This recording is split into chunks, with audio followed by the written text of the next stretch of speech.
This video is sponsored by PCB Way, more on them later. Whether it's mainstream consoles, emulation machines, computers, or even crazy retro system mods, everything is going the way of the portable, which I do like, don't get me wrong. It's just boring. Oh, your console has controls attached to the side? Lame. Oh, this one has a hinge? Whatever. Yours has two whole screens? Can we just get something creative for once? What are these people thinking? Let's combine things that people already like. OLED screens and clamshells. PC with a 3D screen? An Etch-a-Sketch that plays Pong? Wait a second.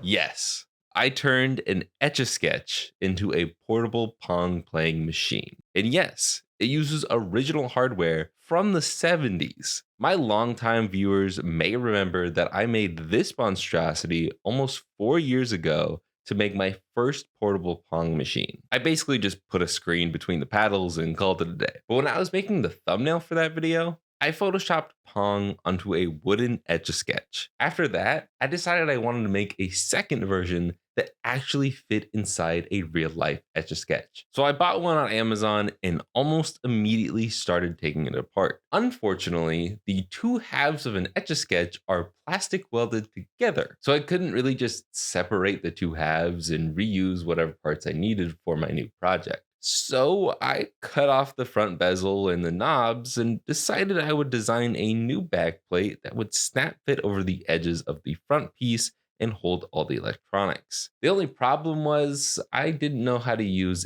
any CAD software. So the project was put on the back burner until I could find the time to learn how to 3D model.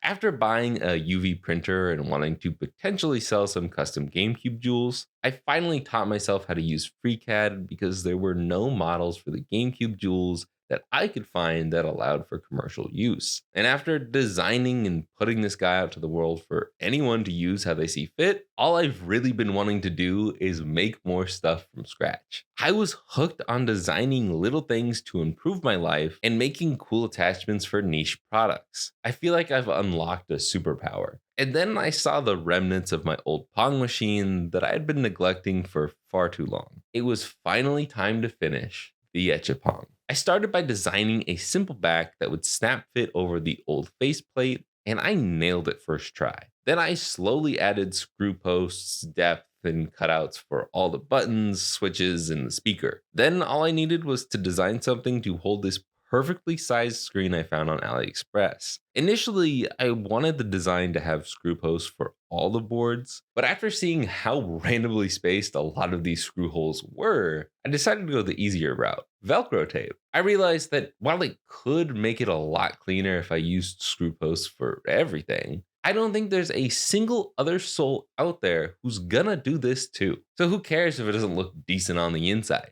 It just needs to look good on the outside. So everything was Velcro taped from the screen to the battery bank. And yes, I am reusing the battery bank from the last iteration. Why? Because I had originally planned to replace the larger old components with smaller modern versions, but neither I nor ChatGPT could identify exactly what some of these things were. So this base was kind of forced to be large and in charge, and the battery bank fit perfectly next to the old board. Plus, it gives it a nice bit of weight. But finally, with all the necessary pieces in both halves, I just need to smush them together, and it's still too thick. After putting so many hours into this project and swearing I already nailed all the dimensions, I refused to make another edit to the backplate. So I ripped out all the Velcro tape, other than the strips for the screen, tried it one more time, and it fit like a glove.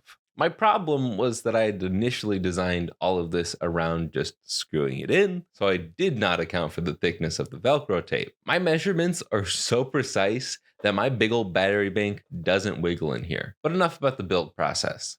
Let me show you how this thing actually works. The switch on the left side that is held in by magnets turns everything on. And everything is connected to one USB that will wake up the battery bank when the switch is flipped. The Super Pong board I used originally hooked up to the TV via coax cable, so I had to use an Atari 2600 AV mod to get this to output properly on this IPS screen. That's why it doesn't have the cleanest or clearest picture. On the other side is the game mode switcher, so you can swap between singles, doubles, practice, and catch. There's a start button at the top that starts the match, and the speaker is on the bottom. You might think that the speaker would be pretty silent when this is laid down, but you underestimate how powerful the speaker is. Plus, I put rubber feet on it to help it out a little bit. Player 1 is on the left and player 2 is on the right. First to 15 points wins. From there, it's literally just Pong. Actually, it's Super Pong. And as basic as it is, Pong is still a fun competitive game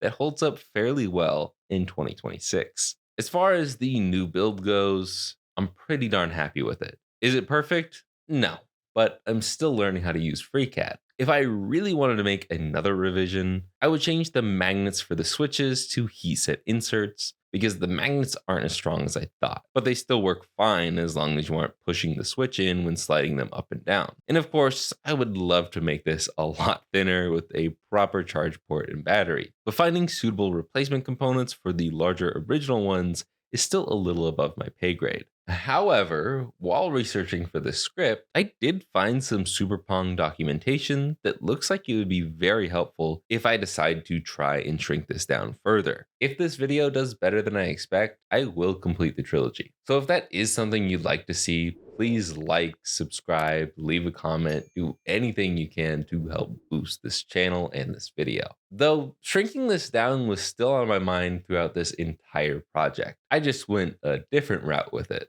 This isn't the only size Etch-a-Sketch out there. They also have a mini one. Obviously, I can't fit the Super Pong board in here, so I looked into playing it on a Raspberry Pi Pico. And since I wasn't really using this whole setup anymore, I decided to strip it for parts. Unfortunately, the mini Etch-a-Sketch is also plastic welded shut, and this screen is a bit too small to fit in there anyways, so I designed my own mini Etch-a-Sketch from the ground up. I call it the Etch-a-Ping. It plays the classic Pong game on a Pico, powered by a 300 milliamp hour battery, charges via TP4056, and has a little amp and a DMG speaker for sound. I did a little vibe coding to make the Pong game, so I guess it's not emulation, but yeah, it's literally just a handheld Pong game that looks like a mini Etch-a-Sketch. I love it. I know I'm probably one of the very few people that finds this cool, but if you want to build your own Etch-a-Ping, I just posted a tutorial on the second channel,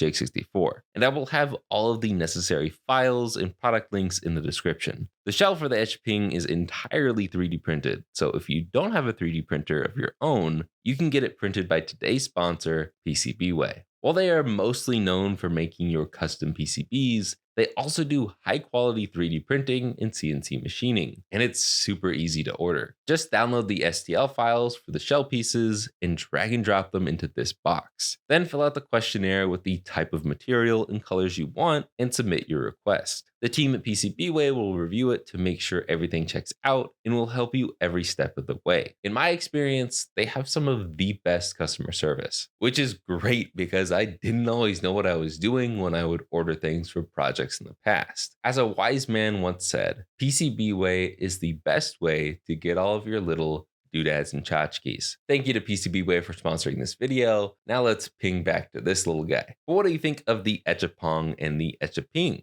Let me know in those comments down below. But that's about it for me. So like, subscribe, and I will see you guys in the next one. Later, guys.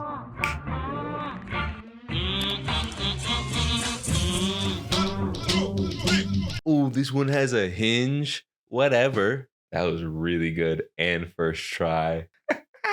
I didn't even look back that time. I had to do this first one like 3 times.